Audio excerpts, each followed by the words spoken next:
Restaurant স্টাইলে Indo Chinese egg মাঞ্চুরিয়ানের recipe চলুন জেনে নেওয়া যাক। ভিডিওটি ভালো লাগলে সাবস্ক্রাইব করবেন, লাইক, কমেন্ট ও শেয়ার করতে ভুলবেন না। পাশে থাকা বেল আইকন প্রেস করে দেবেন। এবার আগের ভিডিওর প্রশ্নের সঠিক উত্তর হলো মধু। আসুন আমরা এবার ভিডিওতে ফিরি। এবার দেখতে পাচ্ছেন আমি দুটো সেদ্ধ ডিম নিয়েছি, আলু সিদ্ধ নিয়েছি, কাঁচা লঙ্কাটাকে লম্বা লম্বা করে কেটে রেখেছি, ক্যাপসিকামটা ডুমো ডুমো করে কাটা আছে, রসুন কাটা আছে, পেঁয়াজ কাটা আছে। এরপরে ডিমগুলোকে আমি একটা একটা করে সেদ্ধ ডিম নেব, নিয়ে ডিমটাকে গ্রেটারের সাহায্যে ভালো করে গ্রেট করে নেব। গ্রেট না করে নিলে ডিমটা হাতে চটকালে সেরকম ভাবে ডিমটা মিশবে না, সেই জন্য গ্রেটারের সাহায্যে ভালো করে ডিমটাকে গ্রেট করে নিলে ডিমটা পাতলা পাতলা হয়ে যাবে। এর সঙ্গে আলুটাকেও গ্রেট করে নিচ্ছি, তাহলে আলু আর ডিম দুটোই ভালো করে মিশে যাবে। আলুটাকেও ভালো করে গ্রেট করে নিয়ে এবার দিয়ে দিলাম নুন, দিয়ে দিচ্ছি কাঁচা লঙ্কা কুচিয়ে দিচ্ছি। কাঁচা লঙ্কাগুলো কুচিয়ে দিলে ভালো করে মিশবে পাতলা পাতলা করে। এবার পেঁয়াজ কুচি দিয়ে ভালো করে ওটাকে মেখে নেব। মাখা হয়ে গেলে এবার কর্নফ্লাওয়ার দিয়ে দিচ্ছি। কর্নফ্লাওয়ারটা বাইন্ডিং এর জন্য দিচ্ছি, ভালো করে বাইন্ডিং হওয়ার জন্য কর্নফ্লাওয়ারটা দিয়ে ভালো করে মিশিয়ে নিচ্ছি। ওটাকে ভালো করে মিশিয়ে নিয়ে এবার গোল গোল বলের আকারে একটা একটা করে গড়ে রেখে দিচ্ছি।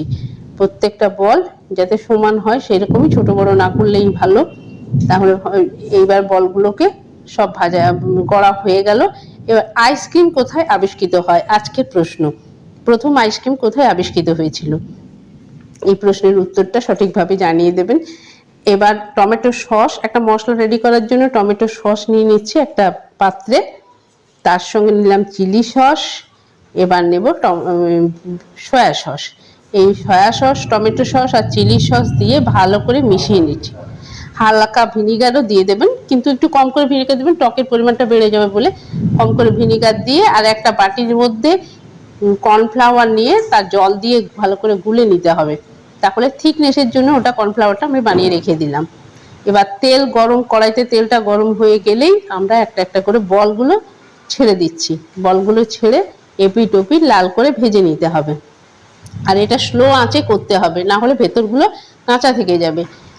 আস্তে আস্তে ভাজতে দিতে হবে যাতে ভেতরগুলো কাঁচা না থাকে। এপিট ওপিট একটু ঘুরিয়ে ঘুরিয়ে লাল লাল করে ভেজে নিতে হবে। লাল লাল করে ভাজা হলেই এগুলোকে আমি একটা পাত্রে তুলে রাখছি।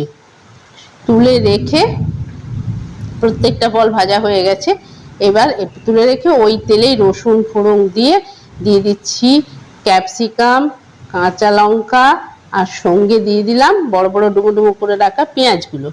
এবার পেঁয়াজগুলো দিয়ে এগুলো একটু হালকা করে এপিট ওপিট করে নিতে হবে, ঘুরিয়ে ঘুরিয়ে তেলের সঙ্গে মিশিয়ে নিতে হবে। আবার বেশি ভাজা যাবে না, কারণ ক্রাঞ্চি ভাবটা চলে গেলে ভালো লাগবে না খেতে। সেই জন্য এরপরে আমি যে মশলাটা রেডি করে রেখেছিলাম tomato sauce, chilli sauce, soya sauce, সেটা দিয়ে একটু নেড়ে চেড়ে নিলাম। তারপরে নেড়ে চেড়ে নিয়ে তারপর আমি কি করছি, একটু জল দিয়ে দিলাম, তাহলে ওগুলো সব মিশে যাবে। জল দেওয়ার পরে এবার গোলমরিচের গুঁড়োটা দিয়ে দিলাম। গোলমরিচের গুঁড়োটা দেওয়ার পরে যে কর্নফ্লাওয়ার গোলা জলটা, এবার বলগুলো একটা একটা করে সেদ্ধ বল ওর মধ্যে ছেড়ে দিচ্ছি। সেদ্ধটা করে এবার কর্নফ্লাওয়ার গুলা জলটা দিয়ে ওর মধ্যে মিশিয়ে নিলাম। থিকনেসের জন্য কর্নফ্লাওয়ার গুলা জলটা দিলাম। কর্নফ্লাওয়ার গুলো জলটা দিয়ে এটাকে একটু ফুটিয়ে নিতে হবে। ফুটিয়ে নিয়ে গাঢ় হয়ে গেলেই আমাদের রেডি হয়ে গেল ইন্দো চাইনিজ এগ মাঞ্চুরিয়ান।